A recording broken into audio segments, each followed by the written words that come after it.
feel the same when you love what we hate. We lie, but we know we can't widen. How to ignore the insult and refuse to be offended. Hello friends, this is Shundel, and today's share is about ignoring the insults and refuse to be offended. This is just a share from my own life experiences and of course from my own reading. I'm old already and I already experienced a lot of things in this life journey, and I am sharing this video. Why? Because these things I am using living in a spiritual lifestyle really helped me to live a good life.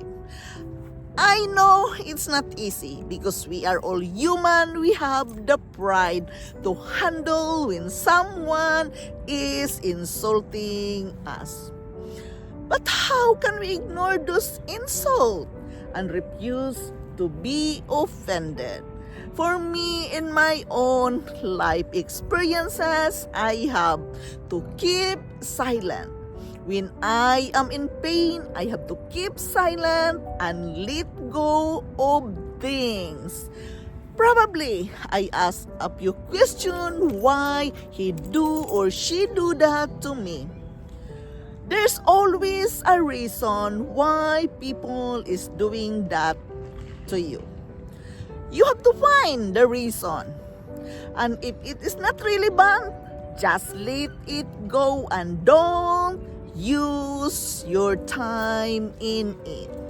We cannot force people to like us.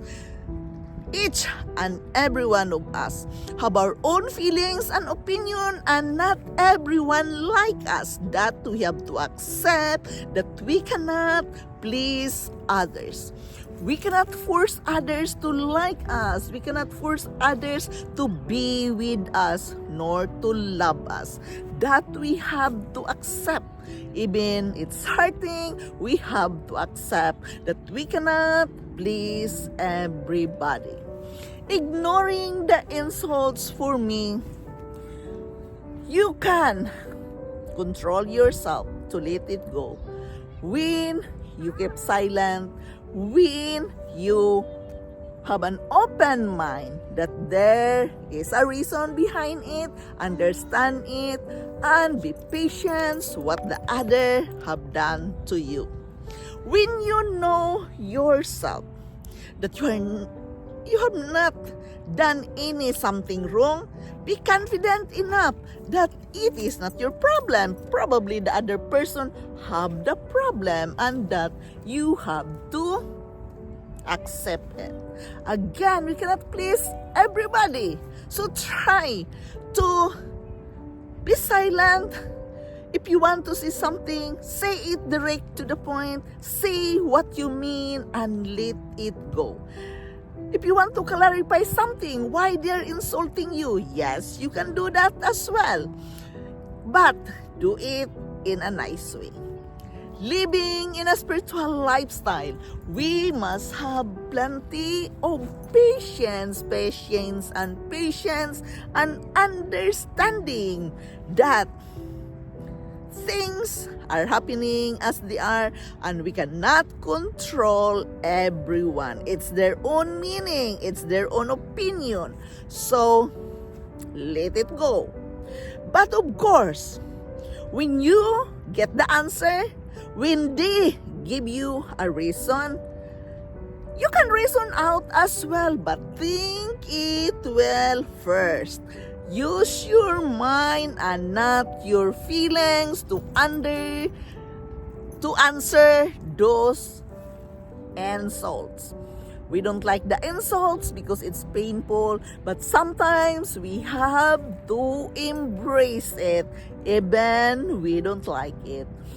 Yes, it's not easy, but believe me, when you can control yourself and you know who you are, You must have a strong self-confidence when it comes to this matter. You know who you are, right?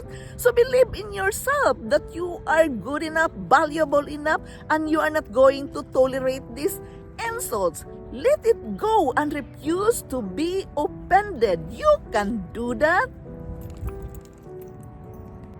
Refusing not to be offended, it's not always easy, but you must understand that when someone is mean to you, it is human nature to want to retaliate.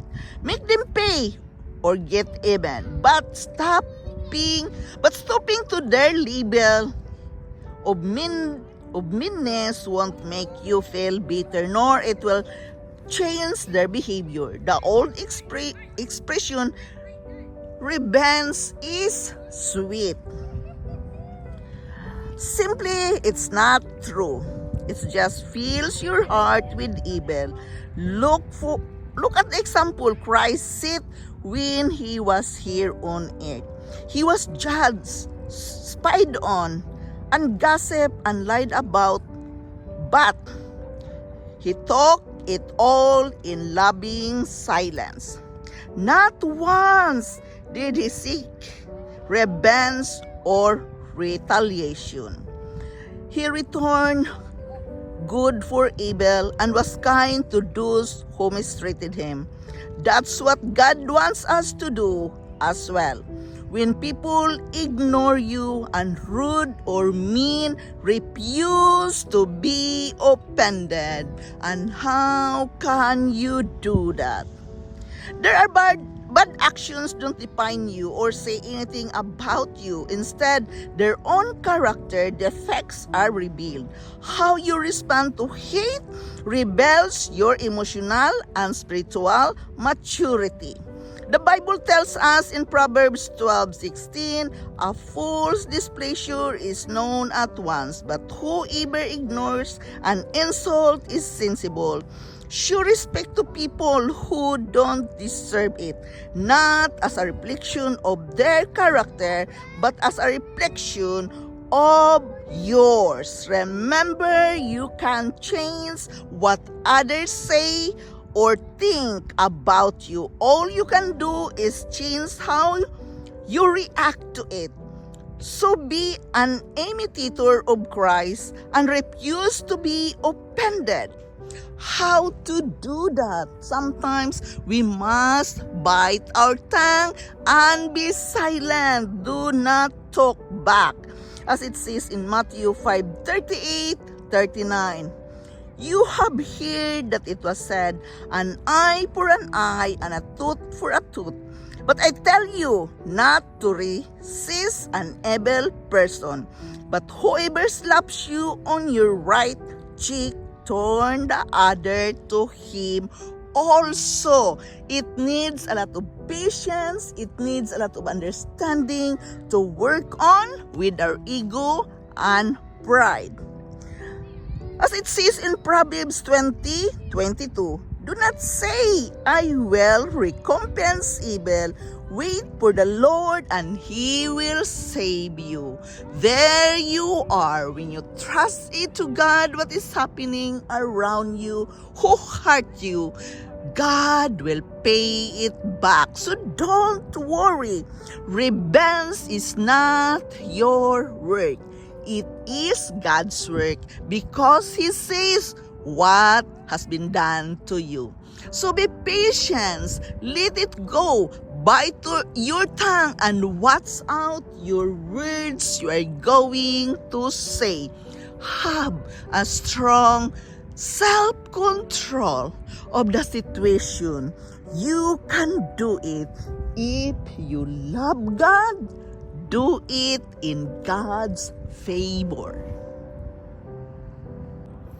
Ignoring the insults and refuse to be offended. I know it's not easy because of our pride. But believe me, if you love God, if you love yourself, if you have strong self-confidence and self-control, you are not doing it for them. You are doing it for yourself. Remember that.